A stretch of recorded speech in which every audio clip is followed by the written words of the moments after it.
ॐ ह्रीं क्लीं नमो भगवते स्वर्णाकर्षणभैरवाय प्रणताभीष्टतत्परपूरणाय येहि करुणानिधे मह्यं हिरण्यसिद्धिं च तापय क्लीं ह्रीं नमः।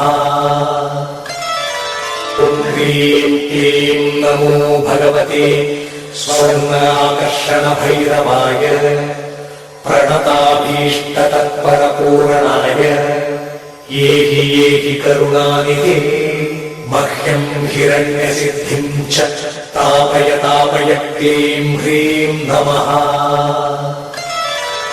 ॐ ह्रीं क्लीं नमो भगवते स्वर्णाकर्षणभैरवाय प्रणताभीष्टतत्परपूरणाय येहि करुणानिधे